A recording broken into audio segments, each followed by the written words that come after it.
આણંદના પાલિકા રાજકારણના 4 વ્યક્તિઓ વિશે આપણે જાણ્યું, પરંતુ આ પહેલા એક જણ એવા હતા જેમણે નગરપાલિકામાં પાટીદાર પરંપરાનો પ્રારંભ કર્યો. તેમનું નામ વેરીભાઈ ઝવેરભાઈ પટેલ. આણંદ મોટા અડદના તેઓ પાટીદાર.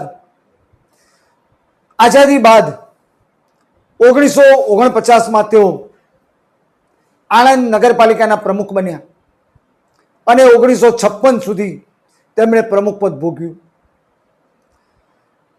તેઓ આઝાદ મેદાન પાસે ચૂંટણીના દિવસે ખુરશી નાખીને બેસે. તેઓ માત્ર આંગળીનો એક ઈશારો કરે અને મત તેમના તરફ ફરે. તેમના સમાજ ઉપર તેમની ઘણી સારી પકડ હતી. દોસ્તો, લોકો તેમને યાદ કરે છે એક સરસ રોડ માટે. આણંદ રેલવે ગોદી એટલે કે ગાંધીજીના સ્ટેચ્યુથી લઈ છેક ટાવર બજાર સુધી સિમેન્ટનો સર્વપ્રથમ રોડ બન્યો હોય તો એ આ રોડ હતો.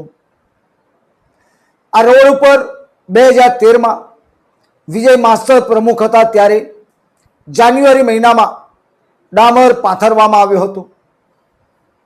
એક તબક્કે આ રોડને તોડી નવો રોડ બનાવવાનું વિચાર આવ્યો હતો. 70 લાખ રૂપિયાની ફાળવણી થઈ હતી, પરંતુ જે રિપોર્ટ આવ્યો તે હચમચાવી નાખે તેવો હતો.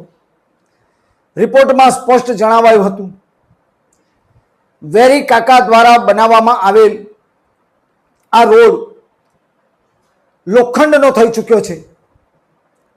લોખંડને તોડવું જેમ અઘરું છે એમ સિમેન્ટના રોડને તોડવું પણ અઘરું પડશે. રોડને તોડતા જ 3 થી 4 મહિના લાગશે. પાલિકાએ તાત્કાલિક કામ બંધ રાખવું પડ્યું, વિચાર માંડી વાળવો પડ્યો અને છેલ્લે 2013માં તેની ઉપર ડામરનું લેયર કરવામાં આવ્યું. આ લેયરને પણ 10 વર્ષ થઈ ગયા છે, હજુ સુધી એક પણ ગાબડું પડ્યું નથી. વેરી કાકાએ બીજું એક કામ સરસ કર્યું હતું. ગામડી વડ ચોકડી ત્યાંથી લઈ શહેરના મોટા તળાવમાં ડ્રેનેજ એટલે કે વરસાદના પાણી જાય તે માટે એક પાક્કી ડ્રેનેજ સિસ્ટમ તેમણે બનાવી હતી, જે સુરેશભાઈ પટેલ સાડીવાળા જ્યારે